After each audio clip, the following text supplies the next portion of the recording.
Привіт, друзі. Ні.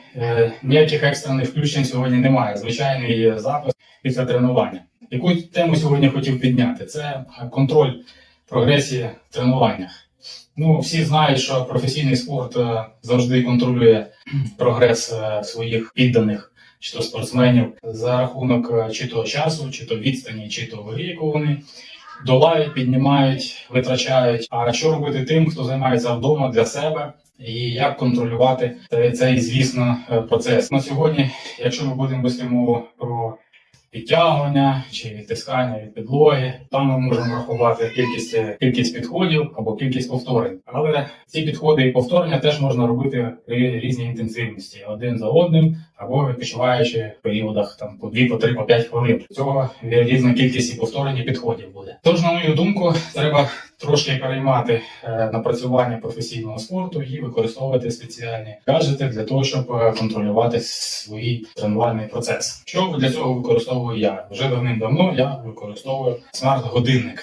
Конкретно у мене це виробник Huawei, але це не має суттєвого значення. Всі вони вміють вимірювати серцебиття, дихання, аеробне навантаження.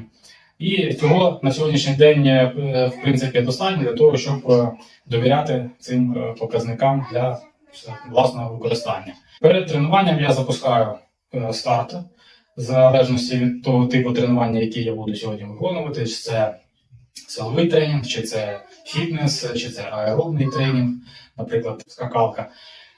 І, відповідно, в середньому від 20 до 35 хвилин займає тренування, і він малює мені графік серцебиття, з якого я вже можу зробити висновки, наскільки інтенсивно я займався. Або він йде плавний з наростанням і піку в якійсь зоні 3-4, або він різко піднімається догори і тримається до кінця тренування.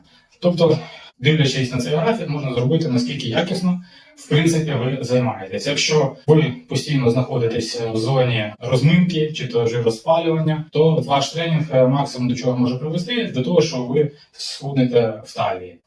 Якщо ви ставите перед собою інші завдання, відповідно, ви маєте працювати в другому серцевому діапазоні, скажімо так. Ці діапазони, вони, відповідно, б'ються згідно вашого віку. І в мене під час тренування це 3-4 зона робоча, але коли я займаюся силовими підйомами гирі, він часто виходить в мене в червону зону, де вже я стараюсь бути мінімум часу. Ось так я веду свій прогрес. І, відповідно, легко зробити висновки, гарно я сьогодні позаймався чи ні. Бо таке поняття, як крепатура після тренування, воно відносне. Зараз всі спортсмени говорять про те, що це не показник якості тренування, тому що ви тут можете довго не займатися, і неважке тренування може знову дати вам на наступний день відчуття крепатури, але це буде говорити тільки про те, що ви довго не займалися. А відчуття крепатури тим важче досягнути, якщо ви постійно займаєтесь. Відповідно, 2-3 тренування в тиждень на всі групи м'язів, вже крепатура, таке поняття, відбувається рідше. Але не можна сказати, що я займаюся відповідно халтурно, так? Тому що я завжди можу подивитися графік свого тренування, що зручно, і навіть подивитися хронологію, як я займався раніше. Що дуже зручно в годиннику, що після тренування він мені пише, скільки годин на відновлення після такого тренування. Після моїх 30 хвилин займань, сьогодні було тренування у нас скручування, пише, що відновлення займає у мене 31 годину. Ось такі мої думки з цього приводу. Я вважаю, що якщо у вас досі немає такого фітнес-трекера чи смарт-годинника, рекомендую його придбати для того, щоб робити певні висновки про ваше тренування. Це зараз не так дорого коштує, але він дає стимул, дає цікавості по контролю. І це відобразиться на вашому тілі. Дякую, що подивилися. На зв'язку. Далі буде.